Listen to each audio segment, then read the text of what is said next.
Concord Speedway was a favorite among legend car and bandolero drivers for years, decades even, before unfortunately dropping off of the racing map not so long ago. In its tenure, it hosted not only legend car racing, but also some fantastic late model racing, including that of the Cars Tour, which of course runs late model stock cars much like the DLine Racing League this evening. Welcome to Concord Speedway. It is Tuesday, May 30th. We've got more late model stock racing coming to you with damage healing enabled. We'll talk more about that shortly with the DLine Racing League brought to you by Elevated Performance. My name is Andrew Cardinale IV. Zach Murders in the booth. Welcome to Pit Stop TV. Welcome to round number 3 this season now, Zach. 2 great rounds in to start the season off at South Boston and USA. 2 classic iRacing, I guess, short tracks, and this I think fits that bill. A classic iRacing short track again for round 3, Concord Speedway. Not one that you see on a lot of schedules, but boy is it fun.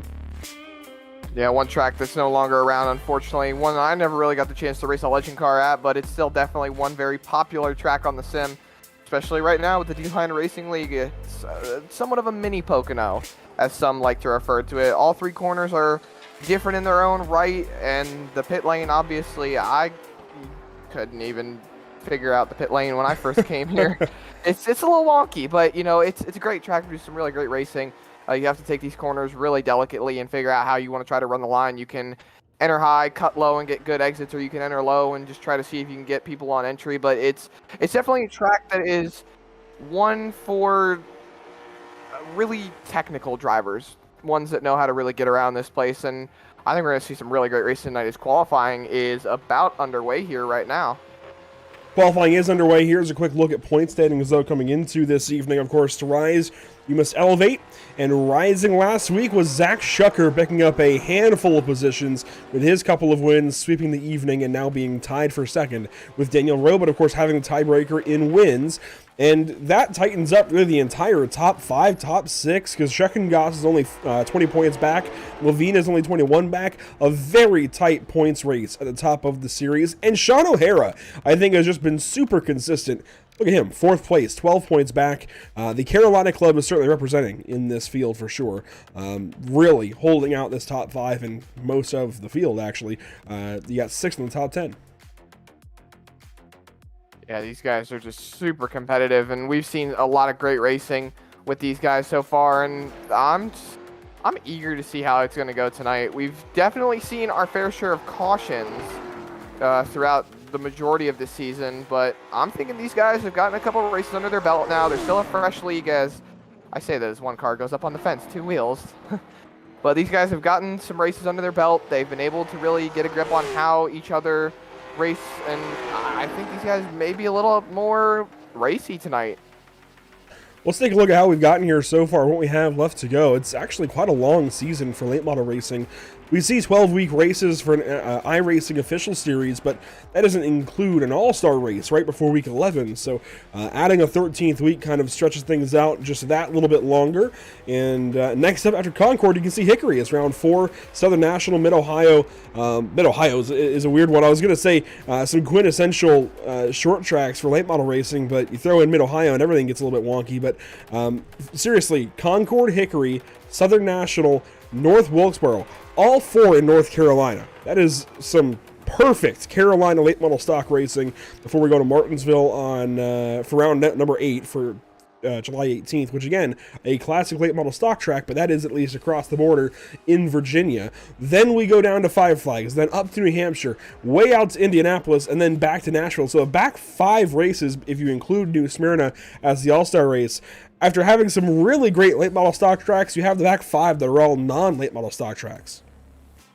Yeah, there's a lot of North Carolina representation. Late model stock car racing is usually common around the Tennessee, the Virginia, North and South Carolina area. Somewhere in there you have maybe a few other states that are a bit outliers, but mainly it's just Tennessee, Virginia, North Carolina, South Carolina. You see a lot of these short tracks come from there. South Boston, Concord, Hickory, Southern National, North Wilkesboro, Martinsville, all tracks that are within the North Carolina, Tennessee area, Nashville as well. So to see all these other tracks like New Hampshire, tracks that late model stock cars do not go to whatsoever. We've seen super late models go there, but not late model stock cars. So it's really going to be more like of a super speedway for them to go to something like New Hampshire, really the biggest track on the schedule. And then Mid-Ohio, throw a Fox Oval into this, and well, you got yourself a recipe for one heck of a race.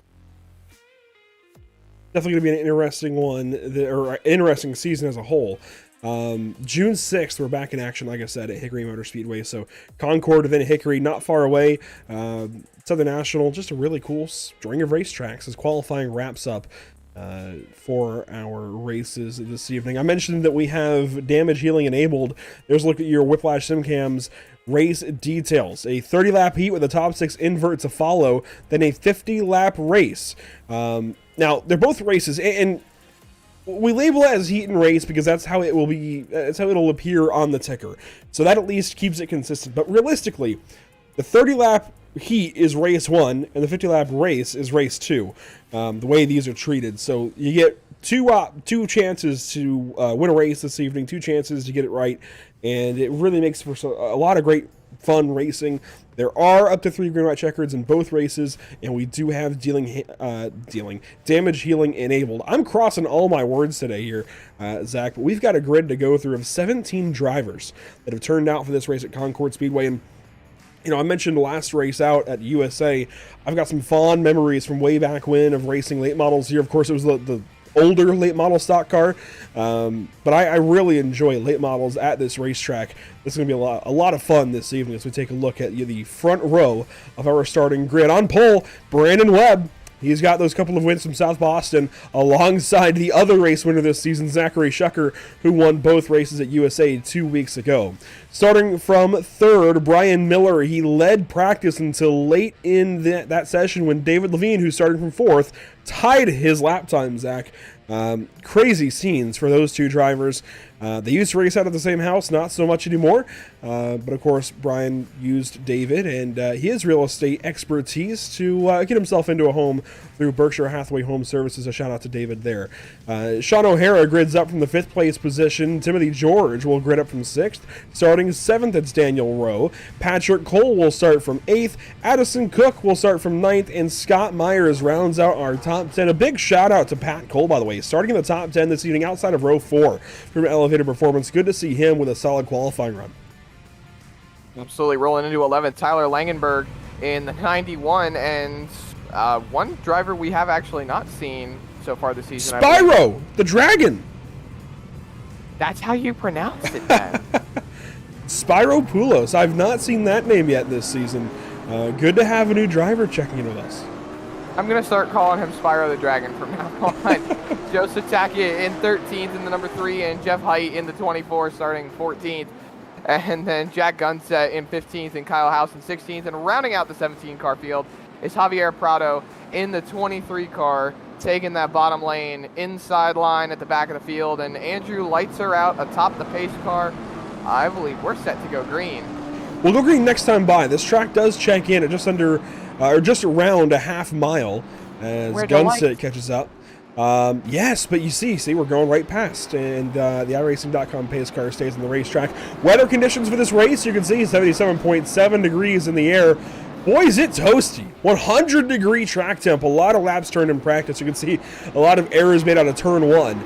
And that's the weird part for me about this place, is we've got to call turn 1 just turn 1, not 1 and 2. And then on the backstretch, it's suddenly turn 2. And down on the other end of the speedway, it's just turn 3, not turns 3 and 4. That'll be an adjustment to make for sure as we get ready to go racing for 30 laps for heat number 1, race number 1, whatever you want to call it. We're going green. Green flag is out for Brandon Webb and Zach Shucker.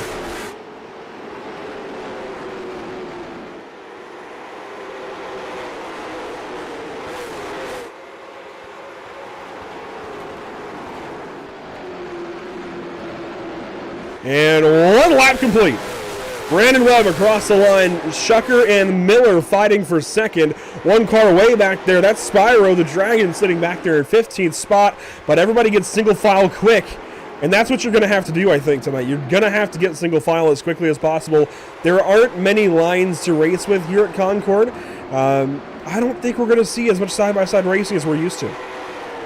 Yeah, but we are definitely going to see guys getting those elbows out and trying to be aggressive. Whenever you can make a move, I suggest you try to, because this track will chew you up and spit you out if you can't complete a move when you need to. You'll start losing positions like crazy as you see these guys getting a little bit close to the bumpers, but not really too racy right now. Brandon Webb goes fastest, purple overall, 4/10 in front of Shucker. Then it's Miller, O'Hara, and Levine, your top 5. Some battles further back. I noticed Addison Cook and Scott Myers swapped spots. Cook now ahead of that 46 car and up ahead. Wow, Zach Shucker pulls one out of the back there as Sean O'Hara had a moment out of turn number 2. Slides into turn 3, and the 18 car, I think, is definitely hurting early. He has got a handful. And there he goes, gets turned. David Levine just taps him. We've got cars up in the air. Calamity out of turn 1. That was quite the interesting show. And, well, it did not exactly end well for these guys. But good news, don't need to take that car to pit road unless you're getting tires, because your car is 100% fixed now due to the damage healing. And, you know, I did test earlier, just so we know, for later in the day. I did test a pit stop with this car. 4 tires, about 20-21 seconds. Oh, boy. I wonder. You know, Sean said he's not flying out, I think, until tomorrow for Le Mans. But, boy, that internet connection makes me wonder otherwise. He got hit from feet back by David Levine. Watch this netcode here in turn 1. Levine is way back, and it just turns him right around. Wow. Well, to rise, you must elevate, and they definitely elevated themselves into the catchment. I like it. Timothy George also caught up in this opening incident. There's David Levine getting back into the field. But that changes nothing for car 5 out front. Brandon Webb leading the way.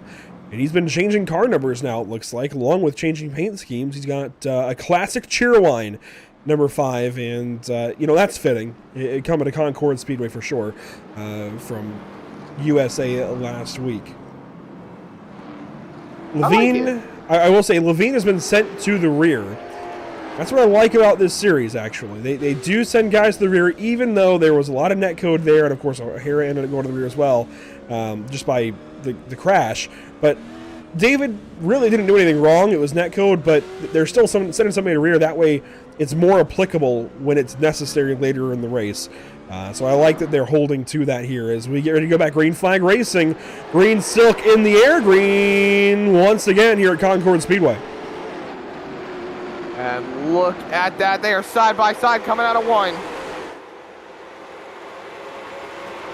Side by side back down into turn number 3. And here comes Brian Miller. He's going to go sideways and crash. No caution. There it is. Well, it looks like he's going to be the only one involved in that. Everyone else is going to keep it rolling, and Brandon Webb is going to get it back, try to catch back up. Or excuse me, that was not Brandon Webb. That was Brian Miller. Brian Miller. I got the two of them mixed up there for a second. Here's a look here. Brian Miller's restart down quickly to the inside of Zach Shucker, and they meet in the middle out of turn 3. Around goes Brian. Heavy contact with the inside wall, of course. Not too worried about the damage. Once again, damage healing enabled. We'll be saying that all season long. But that keeps that car nice and fresh. Let's ride on board with the 26. Just seems like a racing incident. They just kind of met in the middle, racing hard off the corner. Yeah. Neither one truly at fault for that one right there. You could maybe, and I think, we'll verify this with the replay in a second. I think you could maybe say that Zach came down a little bit. This should give us a nice view, actually. Maybe we'll go to the tower. We'll do this. Oh, that makes it look worse. When you're in the car, it looks like Zach comes down. From a TV camera or from the air, it looks like Brian comes up. That's realistically just racing. Brian is in the pit lane, though. Just took tires. I'm surprised by that. Definitely an interesting strategy. I think what's going through his mindset is you're going to the back anyway. You might as well get a little bit of an advantage. These guys have been on their tires for a little bit, and maybe you can pick up a few spots being in the back now since we're going to be on fresher tires than most of these guys. But even just 2 rights, it's definitely going to be a little tricky trying to get back up there as they are doubled up getting ready to come back to the green. Coming to lap 15 this time by as Brian Miller lines up behind David Levine for this restart. Turns 3 and 4s. There we see, I did it. Turn 3 again for Brandon Webb and Zach Shucker waiting on the green. Green flag flies. We're back racing at Concord Speedway.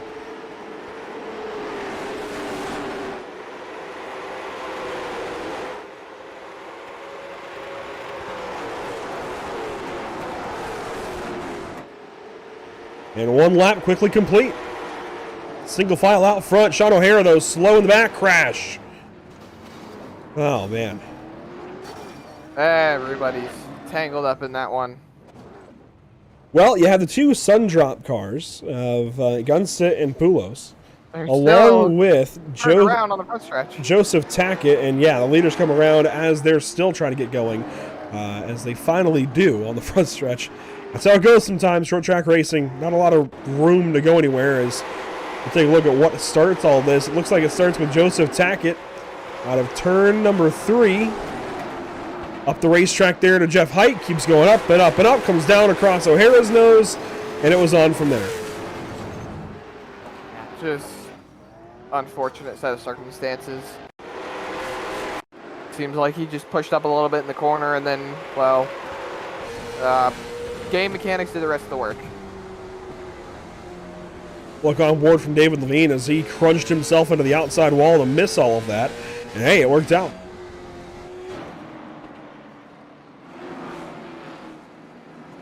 This gives us another opportunity to see the master of restarts in the DLine Racing League at work once again. Brandon Webb has been unbeatable. And of course, it's difficult to beat the leader on a restart, Zach. It is a huge advantage to be leading coming to the green flag, as we've seen. Taking a look here from our drone on the front stretch, right down on top of these race cars. Brandon certainly has that advantage, and that's part of it. That's just part of short track, or part of oval racing in general. Yeah, but here's the interesting thing, though, Andrew. He has been leading the whole time. Nobody's really been able to touch him. Everybody's been mostly single-filed out. How does this fare when the invert comes in for the next race?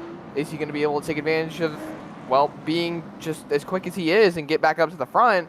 Or is he going to get mired back and we may see a different winner in the next race? We've seen race 1 and race 2 winner have both been the same driver for the last 2 races. Is this the race where we see it maybe swap up a little bit?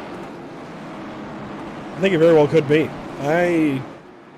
Unless we have some big time crashes, which is certainly possible once we throw this invert in, I think it's very possible that we finally see the race 1 and 2 winners differ here in the DLine Racing League with their late model stocks. Down into turn 3 once more. 10 laps to go and we take the green flag in just a moment. And out of turn number 3, green flag is back out.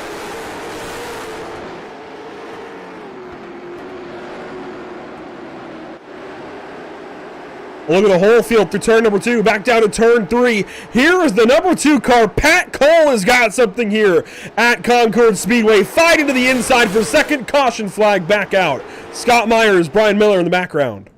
I wonder if Patrick Cole was able to get that second spot from Shucker.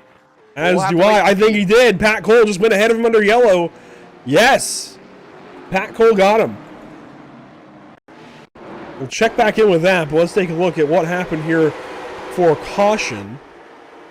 Watch Scott Myers in the 46 car and Brian Miller just launches into turn 3. Synchronized spin on the bottom side of the racetrack. Brian just got in deep. Just sucks for Brian Miller. I know he's been trying to get back up to the front, being on new tires, and it definitely has been difficult for him to get that track position. See him looking low and, yeah, just setting in a little too deep, and they just ended up getting caught up together. Really not much that could be done after the initial contact. I appreciate the notification there from NVIDIA, but we won't be installing drivers mid-race as Brian Miller has that contact with Scott Myers, and that will relegate Miller right back to 15th position. That's the thing about it, right? Yes, we understand he's trying to get through the field, but you can't put yourself that much further back because we're going to restart with 6 laps to go. And look at that throwback, by the way, on the top of the racetrack from Dan Rowe, the number 68. We'll talk more about that, I'm sure, at some point, but a lovely Jeff Gordon throwback for car 68 this evening at Concord Speedway. Glad I could guilt him into doing that. 6 laps to go. Race number 1 for the DLine Racing League at Concord. Pat Cole now on the outside of row 1. He might have something here. Little bit of a wiggle going into turn 3. Solid lap there for the entire field. We stay green. Zach Shucker, Dan Rowe, and Rowe fell back that lap. Now he's going to have to deal with Addison Cook on the inside in the 420 car, along with Tyler Langenberg, who suddenly has showed up. And Langenberg currently holds the invert spot in 6th position. I think Tim George wants it as he fights the inside of the 18 car of Sean O'Hara for 7th. A great battle just outside of the invert as Langenberg gets into Addison Cook. That was a big bump and run. That's going to open the door for O'Hara, who is on the outside. Now holds the transfer spot for the pole, but he taps the wall going through the short chute. But look at Langenberg. He is loose through the second corner. A lot of sliding around between these guys. Langenberg sliding out of turn 3. Caution. And that's going to force extra distance here. Scott Myers in the back has been turned around by some sort of fate. And the Simu Cube Chevrolet has to get back going once again. I do wonder if that's what Langenberg wanted to see or not. He was fighting really hard for that transfer spot. Yeah, you can see here he just slides up in front of Brian Miller, and there's a little bit of contact once again. I guess I think Brian Miller is going to end up going to the rear for that one as well. Yep. Again, you're putting yourself to the rear. 2, 3 cautions in a row. Oh, Very Brian. fast car, but making a lot of unfortunate mistakes tonight. Here's another look at it. Crosses him over. Tries to take a peek, just sends it too deep once again, and there's the contact. And unfortunately, it's not going to help your race anymore. I think what he needs to maybe work on is just, I guess, awareness of, well, patience, yes. I think awareness of how long the nose extends on this late model. Late models versus NASCAR stock cars, big difference in that regard. These late model noses and rear bumpers stick out a lot further. We're coming to green, this time by Brandon Webb, going to lead us back into the restart zone. Slowly here into turn 3, and it's been called off. I was about to say, I believe it's been called off. You can see for Brian Miller. He Brian somehow Miller. got a lap down. Interesting. He might have gone down pit road. He did. All very well possible. He did, again. And I don't think those tires are really going to be, well, considering everybody else, maybe not like that. I was going to say, considering everybody else has been out there for 30 laps, now it might make a difference. And hey, sure enough, Brian Miller under yellow sets the fastest lap of the race. All right. We'll see how it works out for car 26, but he's got to keep out of the back end of other cars in order to make those spots up. Cars 5 and 2 in the front row. Restart zone once again. Brandon Webb, Pat Cole. It is a green-white checkered here in the DLine Racing League in race number 1 at Concord.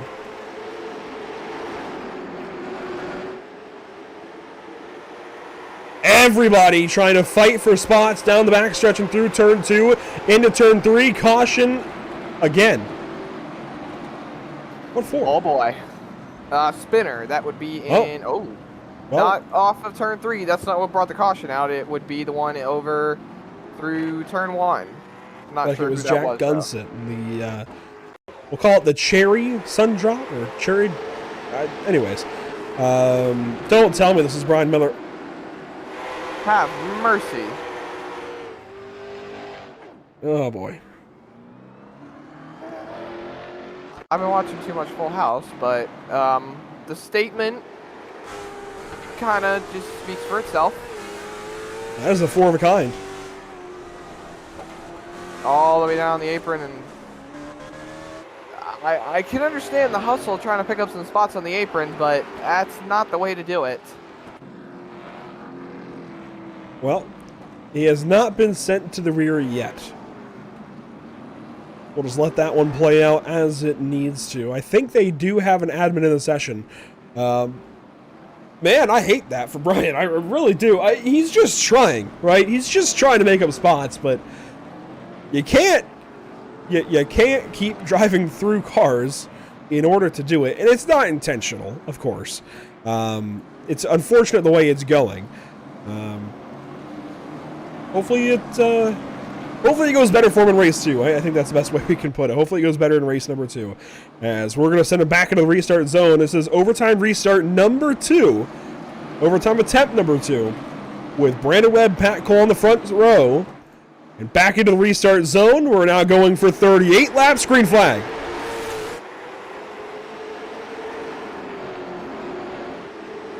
Spinner in the back. It's a 3-car. Attack it. He collects Spyro Poulos, and we are back under yellow just as quickly as we went green once again. You know what it is? 3 green-white checkered attempts. Yeah.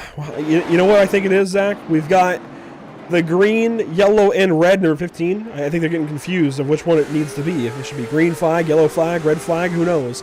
As, Spyro just got into the 3, and sure enough, there they go. Brandon Webb Brian Miller. I keep getting the 2 mixed up. I'm falling into your space a little bit with getting words discombobulated, but Brian Miller came in right after the wreck was over and ended up taking the 15 for a little bit of a ride. There you see the contact, and then boom, just lifted his rear end tires off the ground. And Jeff Height's in the back now. He did not pit. I wonder what put Jeff Height so far in the rear of the field. Let's take a look at this restart from his perspective way back here. You have to watch all of it unfold. And Tackett checked up, truthfully.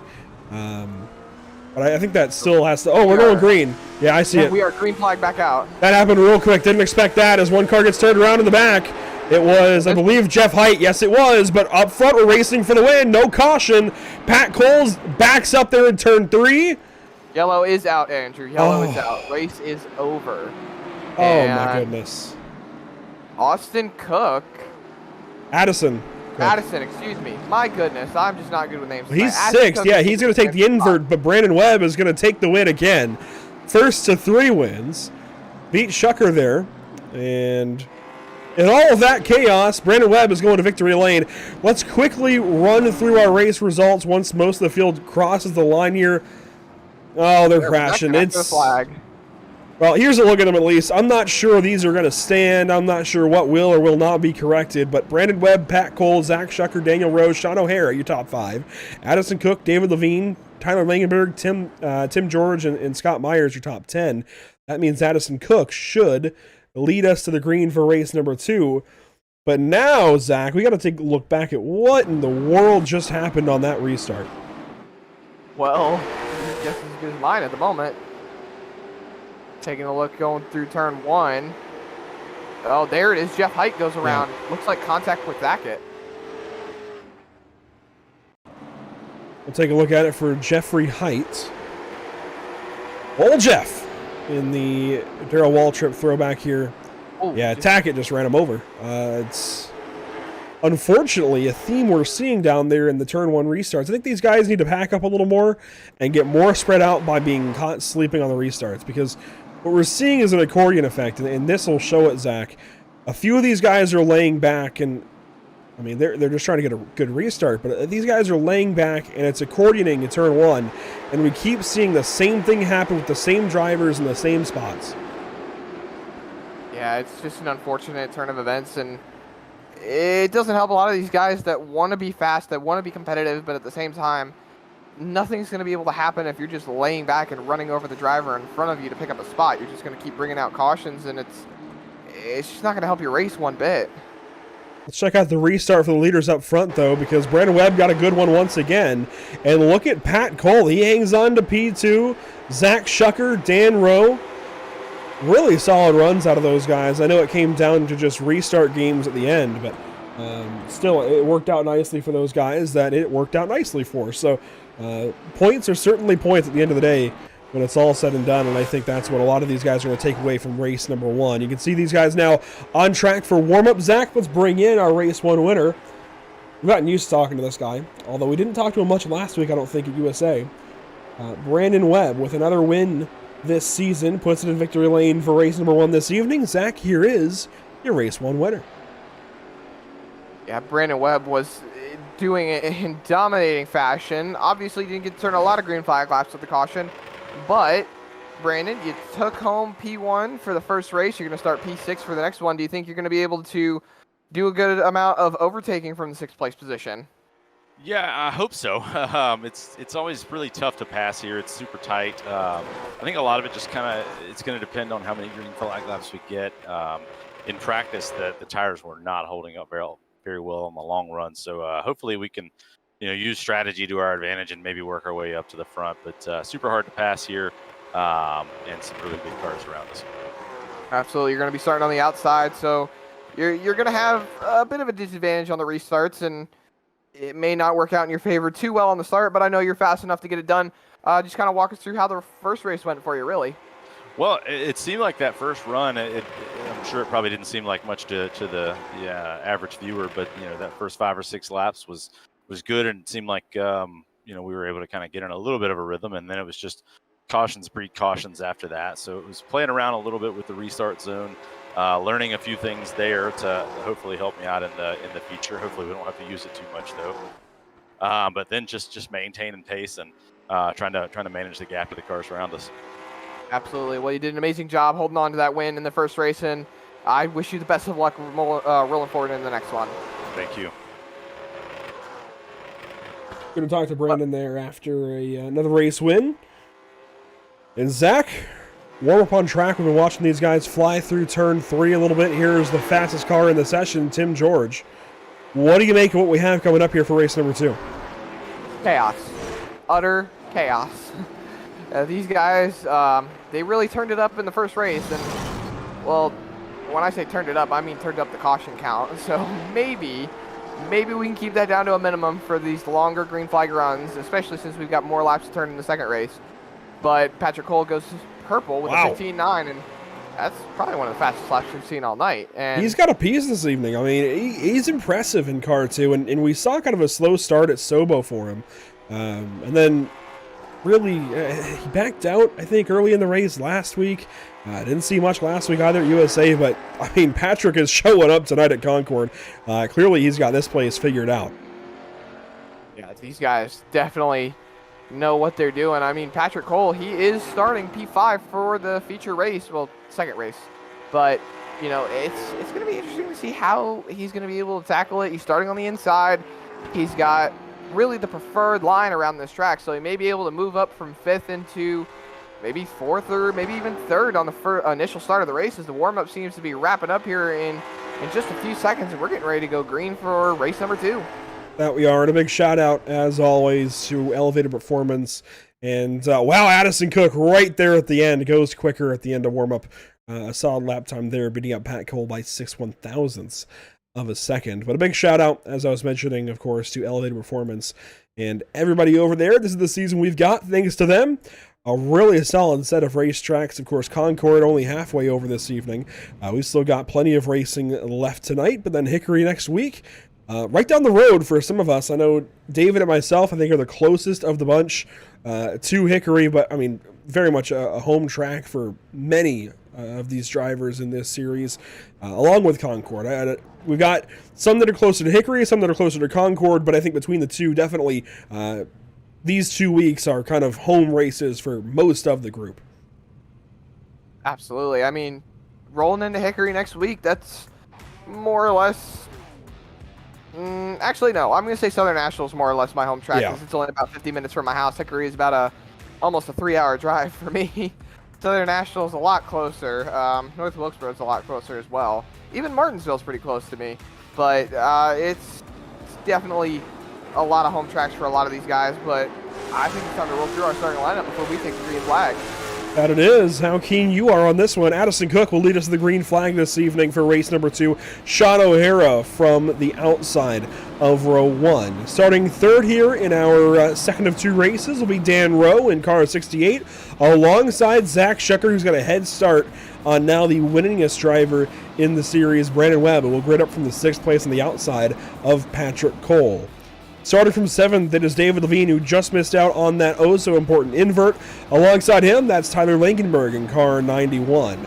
Starting 9th, it's Tim George on the inside, and on the outside of row 5, Scott Myers in car 46. Rolling down through the rest of the field, Brian Miller, after getting involved in a few incidents in the last race, starting 11th, and Jack Gunset in 12th. And then following on down, running order just a little bit more in this 15-car field, Joseph Tackett and Spyro Pulios, Spyro the Dragon. And then rounding out the field is Jeff Height in the 24, Kyle House in 16th. Ready to go racing, Andrew. 50 laps the distance here for race number 2. Addison Cook leading us to the green. Waiting for the green flag to fly. There it is. We are racing for race number 2 at Concord.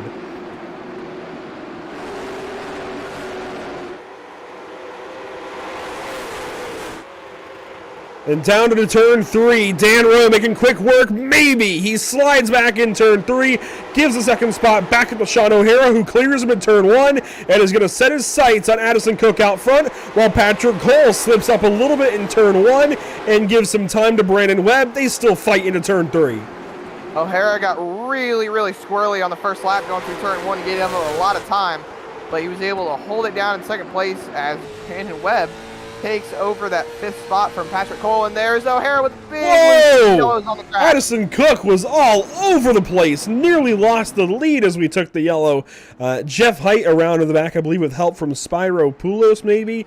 I know a few drivers were kind of all over the racetrack back there. We'll take a look at it for Jeff Height. He was actually running last, so I'll clear Spyro's name, I think. As here's a look at it. Oh, wow, they all three had problems. Oh. Wow. Spyro was able to keep it going, and he didn't really get necessarily involved in anything, but Jack got really, really loose coming off of turn 3, and unfortunately it ended up taking Jeff out in the process. You see here from the start-finish line, the speed shot cam, and oh yeah, just came back around after he smacked the inside wall, and well, Jeff was just along for the ride at that point. Really tough break for these guys. Here's a look a little further back, and you saw the lap prior, a little bump to the wall there for car 73, Jack Gunset. Here's the onboard as he ends up hitting the wall in turn 3 in a moment. Watch him crank on this wheel. Try to get it turned, try to get it turned, try to get it turned, and then it gets way too loose, had too much wheel in it, hits the inside wall, comes up and collects Jeff Height. We've just taken the green flag. Cookie Yellows are getting me for the first time this season. Green flag back out, side by side for 3rd. Dan Rowe on the inside of Zach Shucker, racing down to turn 3. Lap 6 now of 50. Back across the line, 1 lap complete. All these guys are getting really, really dicey from positions here. You can see, oh man, they are just trying to work it around. You got, is that David Levine on the outside of Langenberg? It is contact in turn 3. Langenberg pops 59 up the racetrack ever so slightly as they door bang through the 3rd corner. But Addison Cook has got a mirror full right now of Sean O'Hara, who wants to get on by. He's going to miss a week or two. He's got to get some points now. Heading out to Le Mans here in a couple of weeks for the 24 hours, and it is maximized points day. He finished 6th in race 1, or excuse me, he finished 5th in race 1. Started 2nd, and now he's just trying to see if he can find a way to get to that lead. He is defending hard against Zachary Shucker to hold on to that 2nd spot, but these guys are hungry. They are coming as Brandon Webb is taking a look up the inside of Rowe for 54. Oh, contact. Contact there between the 5 and 68. And Brandon Webb going to work the bottom here of turn number 3 and just keep chipping away at that 4th position. Again, love the throwback here from Dan Rowe this week. Really bringing back some cool vibes as problems for the 59 car. Trouble in turn 1, and we have a caution once again. Tim George also had a moment at turn 2. I do believe Rowe was able to hold on, and Brandon Webb was not able to get by him there. Let's watch this here for David Levine, just behind Langenberg, who he was racing with for a few laps, and just ahead of Timothy George. And contact there in 1. Tim just got in deep. David kind of backed up the corner a little bit. And that's a tough thing here at Concord that I noticed, especially in this car in particular. You've got to really carry momentum through turn 1. To do that, though, you've got to check up a little bit early. You've got to actually back the corner up quite a bit. and roll and get back to the power as soon as you can. Carry it out towards the outside wall. I think David was trying to do that, and Tim just got in deep. Yeah, it's the same thing that happened with Brian Miller earlier on in race number 1. Just got in there a little too deep and ended up making a little bit of contact, but you know, that's just short track racing sometimes. You just end up making contact and it's hard to avoid it. It's common all over the place and you just got to be able to manage it best you can. Sometimes you spin, sometimes you don't. But in this case, David Levine ended up spinning and they threw Timothy George all the way to the back of the pack as I believe we are doubling up, getting ready to go green. There we are, about of turn number 1. There's a look at our field, doubled up once again. Addison Cook, the race leader. Sean O'Hara, second. That means Zach Shucker will be able to restart from the inside of row 2. Watch out for the 48 on this restart. He's going to be a lot of fun to watch, I think, through turns 1, 2, and 3 on this first lap of green. Waiting on the restart zone. Addison Cook, the race leader. Green flag back out at Concord.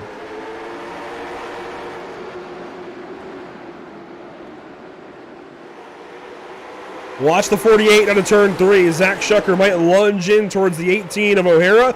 Meanwhile, Brandon Webb lunges on the inside of Dan Rowe and pokes his nose ahead for that 4th position. Not clear just yet as Sean O'Hara took a brief crack at the lead. And Patrick Cole is trying to fill that hole before it plugs up, but I think Daniel Rowe is going to fall in line. As you see Sean O'Hara just trying to see if he can find a way around Addison Cook, and he's got the nose. He almost was in there to take a look, but he is still falling in line, just hanging on that bumper, seeing what he can do. They are racing very, very hard. Addison Cook up the racetrack. Do we see a send?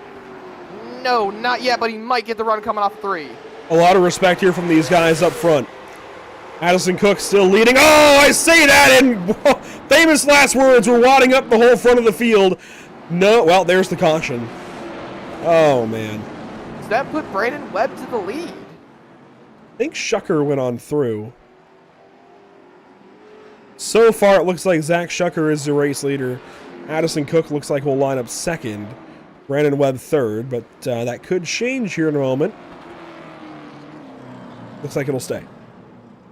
Just an unfortunate set of circumstances to unfold for the leaders. They were having a really good race, and it just didn't work out in their favor. Here's a look at it. You can see going into 3, and this is where things start to heat up going to the front stretch. Addison Cook, your leader, and then there goes Sean O'Hara, just a little bit too deep into the corner, and Shucker had a piece of it but made it through, and a few other cars were up involved in that. I think Patrick Cole was involved in that a little bit. Watch this start up from Sean O'Hara's perspective. Yeah, this is coming up to the crash in turn 1. Sean O'Hara's just going to get in deep. He got a real good bite out of turn 3 because of the apron. And just gets in deep there to Addison Cook, and they all kind of stack up. Yeah, Patrick Cole got into Daniel Rowe, and they got it straightened back up pretty easy, but I don't know how that's going to fare with their positions. And yeah, you can see here Shucker is your leader, Addison Cook, Brandon Webb. Look at all the pit stops. Oh. A lot of pit stops. David Levine, Tim George. They are now each 1 lap down, but will be waved back by the pace car. And the start will be waved off. They're not the only ones in the pits, though. Spyro Poulos is in, along with Dan Rowe. Definitely interesting. See here that they all took 4 tires. Spyro and Rowe out at 20 and 22 seconds.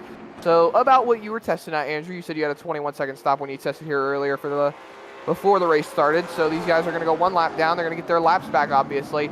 But we have barely hit the halfway point of the race. So how does this fare as the race rolls on? Do they take the tires now and be able to keep that track position later? Or are the newer tires going to fare better if these guys end up taking tires later? I believe they have unlimited sets, so they can hit again if they need to, if they feel like they would benefit from doing so. The problem is track position. I just don't think you're going to overcome track position in this short of a race. We'll see. As we get back into the restart zone, green flag is out. Looks like 28 laps to go. Addison Cook straight down in front of Brandon Webb. That was an interesting move on that first restart there, Andrew. He was trying to make sure that hole did not get plugged, but here comes Brandon Webb. Look at the bottom. 1 car in the back spinning, yeah. That won't last long. Caution should be, well, no caution yet. We're leaving it green. That was Sean O'Hara around to the back as we've got side-by-side behind him. Tacking alongside Levine. No caution yet. Wow. Very, very interesting to see. Oh, Levine gets in way deep to tack it, and 3-car moves him up the racetrack. And now David going to set his sights on Scott Myers. He knows he's got limited time on these tires. He's got to get going now along with Tim George. They're flying through the field. Yeah, you can see David Levine is just trying to find any way around these cars. He is pulling any move he can, taking a look to the inside. Contact. He's going to turn him, yep. And he's going to get turned himself by Timothy George. Oh. George is going into the wall as well. Spyro, Jeff, all of them just Man. getting wadded up here. But that is going to benefit Sean O'Hara. It will as he snakes through the crash. Everybody ramming into the wall to get back going. He's going to send David Levine to the tail of the field. And That will, yeah. here we go, taking a look at it. He knew he had to get going. He knew he had to get rolling down to the inside here. You know, they may not call that on David.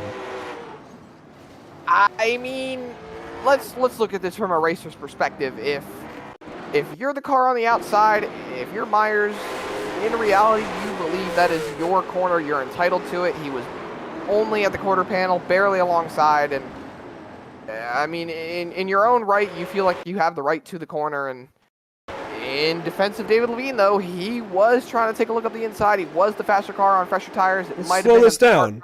Fight.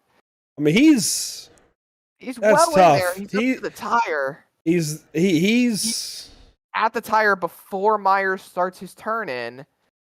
He started his turn, I think, earlier than it really feels like from the TV cameras, especially from this blimp cam. I definitely think that's up to admin. That is very much a Discretion. a human call at this point. We'll watch this again, see if we can get a better view. I would argue David's there, personally. And that's just a tough call to make. That's right on the edge of David being there and not being there. If that was road racing, definitely that's on David. I think that's just too late for road racing. On an oval, there's much less time to get there. And I think for oval racing standards, he was pretty well there, as Pat Cole is going to take advantage of this caution and get some fresh tires on that number 2 car. He was not the only one. Jeff Height also stopped under this yellow. And I believe Sean O'Hara has pulled himself up into the top 10, but Patrick Cole spent quite a bit of time on pit road. He did, and the yellow has been ruled, at the very least, jointly on Myers and Levine. I know Levine's in the back now, so looks like... I'm not sure. You'd have to tell me if you're in the session what the message was, I guess, if there was an EOL sent to both drivers or just one. There was an EOL sent to David Levine, and that seems to be about it. That makes sense. It was just David Levine. I think that checks out. But on a lighter note, moving forward, coming to the restart, Sean O'Hara up to P6. And actually, Andrew, I had a question. Do you think I could take this restart for a change as the guy calling it out? By all means, give it a shot. Well, Zachary Shucker and Brandon Webb are your front row. Langenberg and Rowe make up row 2. We're getting ready to come to the restart box. Green flag in hand, Barry the flagman, and we are green flag back in the air at Concord.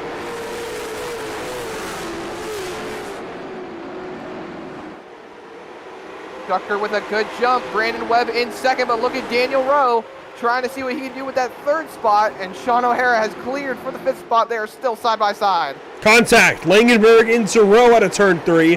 We keep everything straight. We keep everything green as Langenberg has suddenly showed up to the top 3 for the 91 car, moving through this field. Daniel Rowe now slides into 4th, trying to stay ahead of Sean O'Hara. That was near contact. Langenberg back down to the inside to protect for turn 1. And Shucker purple. They are wrecking in the back, turn 1. Looks like Addison Cook, Joseph Tackett, and no yellow yet. They're trying to let this race go. Langenberg is still fighting with Daniel Rowe as they are side by side going into 1. Really, really tight. Brandon Webb goes purple as Shucker is trying to hold on. And this battle for the lead is definitely heating up. Your race 1 winner trying to see if he can go 2 in a row. And he is definitely Langenberg! Langenberg is holding on to it. Sean O'Hara goes to 3rd. No, he doesn't. Langenberg still hangs on. Contact between Langenberg and Rowe that time in turn 3. Move them both up the racetrack. Open the door for the 18. He comes on through. Spyropoulos is 6th right now, Zach. How about a turnaround for him as they race in the back? Scott Myers, Brian Miller, everybody else. See Jeff Height, Pat Cole goes through. Everybody, I think, trying to get this race complete. Brandon Webb all over the back end, though. Zach Shucker, the top 2 drivers in this series so far this season, dueling it out at Concord Speedway. 13 laps to go that time by. These guys are still real tight together, just trying to see who's going to make a mistake first, whether it be Brandon Webb or Zachary Shucker. And it really seems like they are both on rails right now, pulling away from the rest of the field. They have about 1.6 seconds on Langenberg and another 2/10 more on Sean O'Hara, who are fighting for 3rd and 4th. These guys are just on it right now, just trying to see who's going to do what. And look at that. Brandon Webb tried to take a look to the inside, but could not get there. They are still racing real hard for this lead. Racing it out up front, 11 laps to go.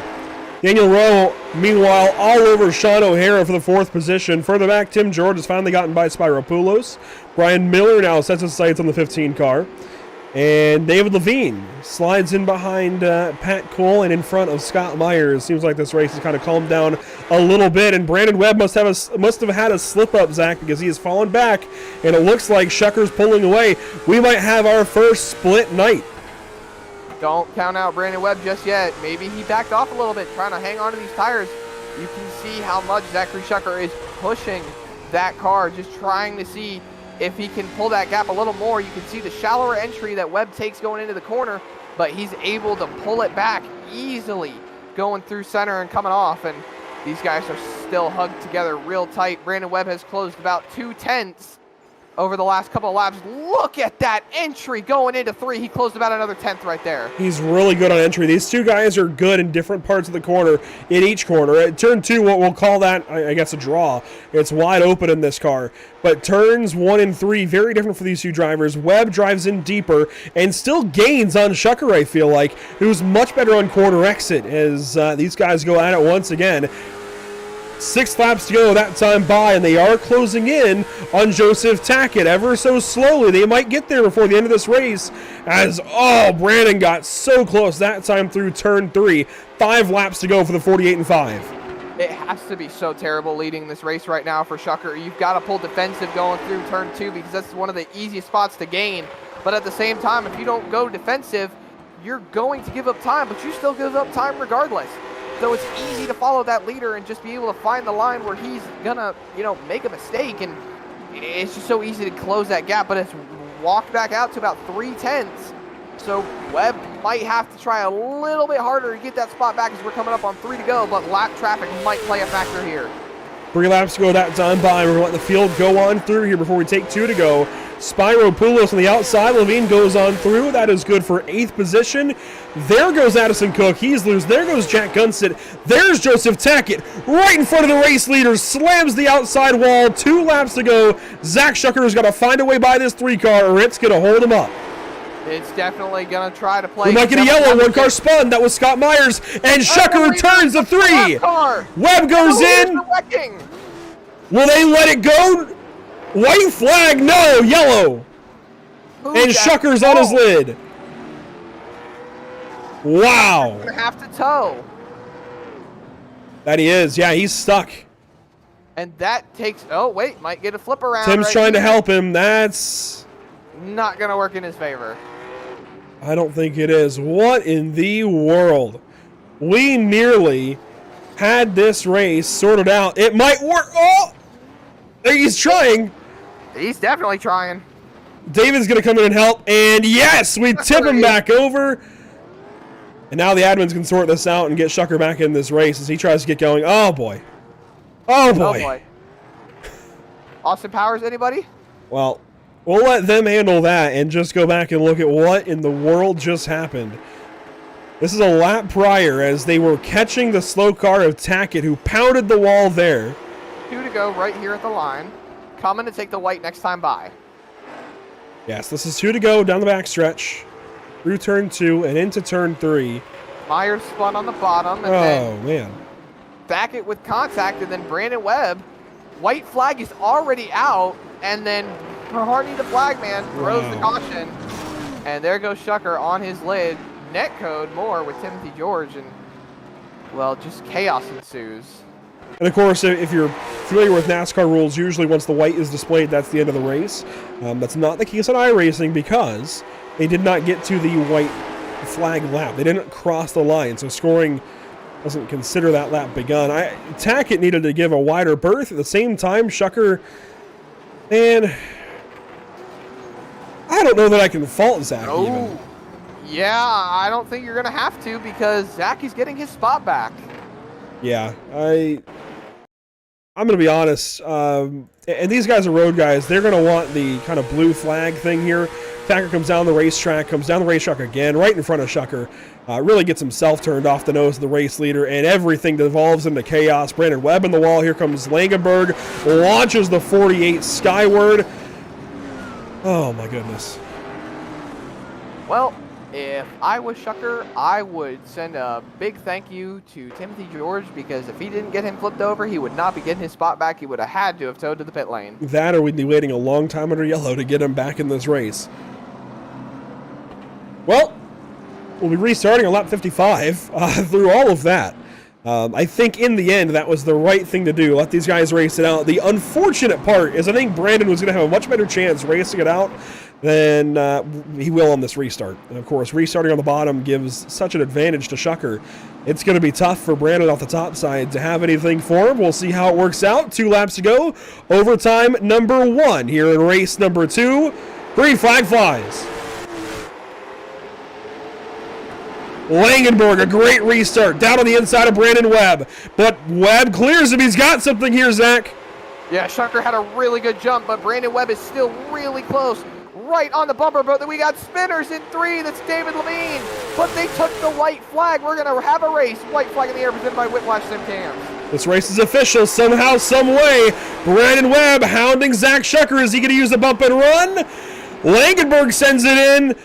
No dice, no contact on the final lap. Zach Shucker wins race number 2 at Concord Speedway over Brandon Webb and Sean O'Hara, your top 3. Langenberg 4th, Rowe 5th.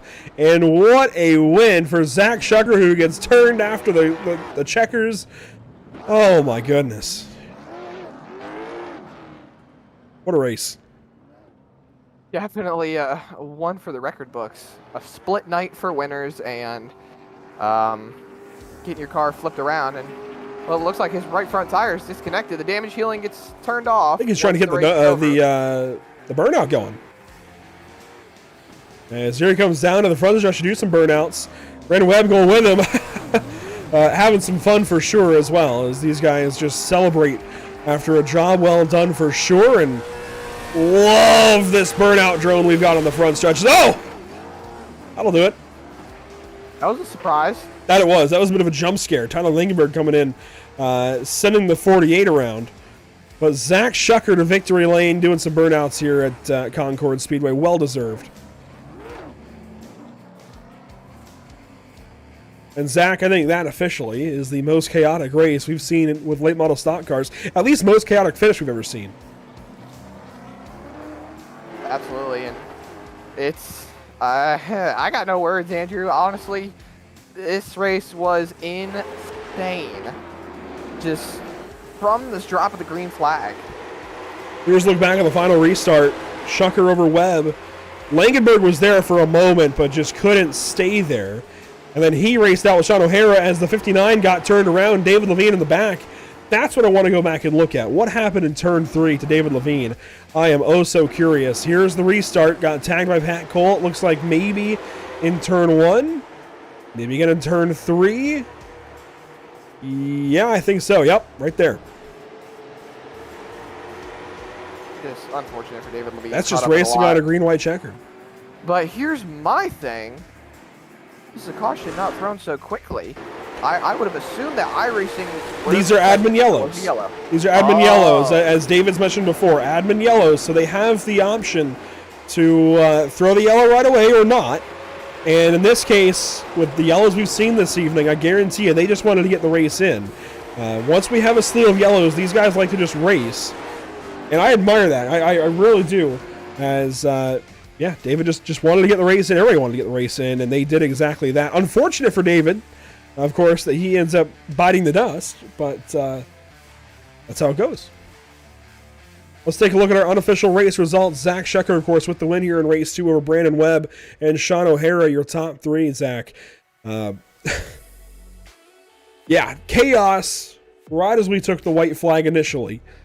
It all gets called back, and Shecker hangs on anyways. Yeah, Shecker was able to take this win, and Brandon Webb, only a few tenths behind, couldn't get it done. He made a good charge through the field, though. He started 6th, was able to work his way up, play the cautions out real well. Sean O'Hara getting involved in quite a few incidents, took home a 3rd place finish. Tyler Langenberg, Daniel Rowe, your top 5. Brian Miller, Timothy George, Byron the Dragon, pulling off an 8th place finish after starting from the tail end of the field. Definitely unexpected, definitely a bit of an upset if you ask me, but definitely, I'm saying definitely too much tonight. But it was great to see him running up there and being able to hold on for good track position. Jeff Height and Addison Cook finishing off the top 10 and, rolling through the rest of the field. Just Scott Myers, Joseph Tackett, Patrick Cole, David Levine, first one to finish 2 laps down. Jack Gunset, Kyle House, and Javier Prado are the only 2 cars that did not start tonight's event. Well, Zach Shecker puts it back in victory lane. We'll grab driver of the 48 and another win for you, Zach, but it wasn't a sweep for anybody. You split wins this evening with Brandon Webb, but what even happened coming to the initial white flag from your point of view? I caught a lap car there coming to the white. He started up the track into 3, so I was like, all right, he's going to go ahead and give us the bottom, not going to fight, knowing the leaders are racing, and then he turned down, and I had nowhere to go. Got it corrected, and then Brandon got into me trying to dodge all of it and turned me around, and then I became a pinball at that point. Was getting hit and flipped, and I know Brandon didn't want it that way, and he was like, that ain't right for how that went, so I appreciate him being honest. He's a great racer for that reason. Well, I'm glad in the end it all got sorted, but how about the race that was shaping up between you and Brandon as well? We had our first, I think, chance to watch you guys specifically duel it out over the course of several laps, and I think we learned a lot about how you two are going to battle all season long as well in those old tires. Oh, yeah, that was fun.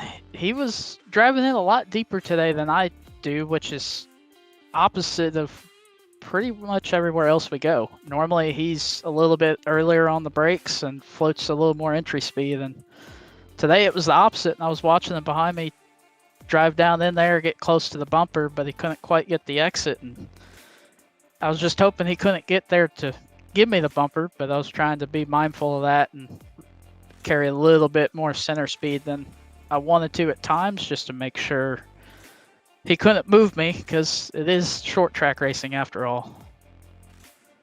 Well, I think we certainly saw our first real good driver's racetrack. Not that the previous 2 races weren't driver's racetracks, but this place is so odd, so weird, that we saw a lot more, I think, difference between the way you guys all attacked this place, and certainly each end of the speedway. Same thing at Hickory next week. It's a big-time driver's racetrack. Do you go low? Do you go a little higher? Try to save your tires up there and carry a speed?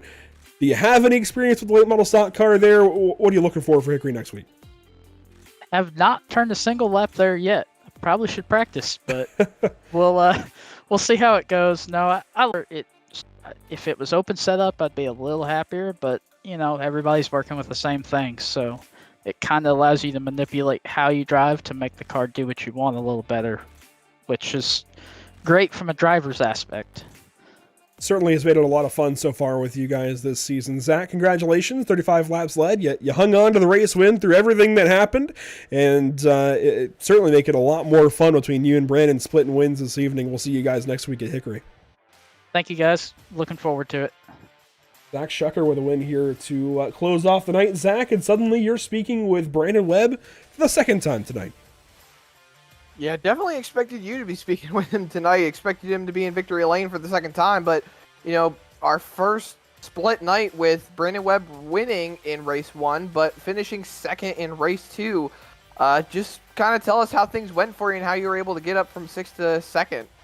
Well, I mean, it was kind of a tale of a few different races. We started out the race just trying our best to work traffic, and like I said before, it's so hard to pass here that you kind of have to take advantage of any kind of gap you can get. So we got lucky with a few cautions when Sean and Addison got together. That helped out a little bit, but really it came down to I felt like I had really good pace. I felt like I was probably a little faster than Shucker there at the end, but it's just he ran a good race. And when we encountered a little bit of lap traffic, I made the call to David. I was like, I can't win the race like that, and I can't let Shucker lose the race like that. Let's get him back up here, because that was not of his own making. So it just it was a long night, but all in all, I think I got about as much as I could have gotten out of it, considering the circumstances.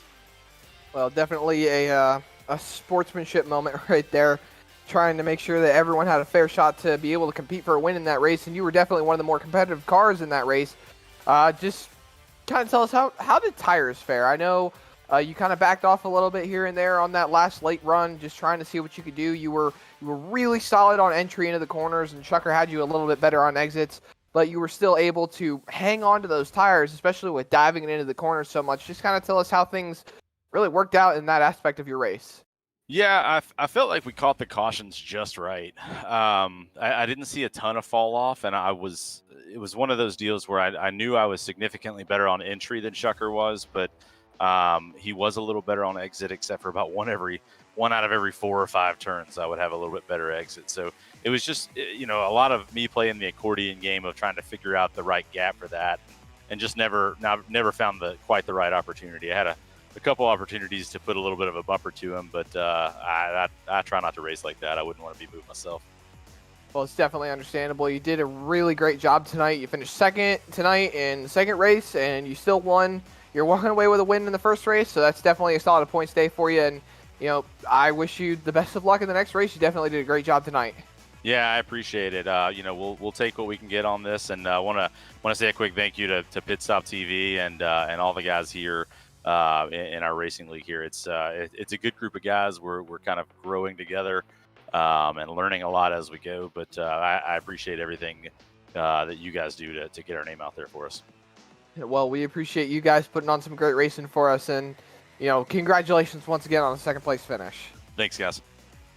And that was Brandon Webb, your second place finisher, and Sean O'Hara, your third place finisher. Andrew, he seems to have rebounded quite well. Absolutely. Sean O'Hara picking up a third place finish this evening in a really fun battle between himself and Tyler Langenberg. And Sean, for a little while there, it was looking like Tyler had driven away from you. Then you catch the yellow with all that chaos in the front stretch. You have a chance to go back at him on the green-white checkered. What'd you do there to get by him? Adjusted the brake bias a little bit and pulled the gonads out and just sent it.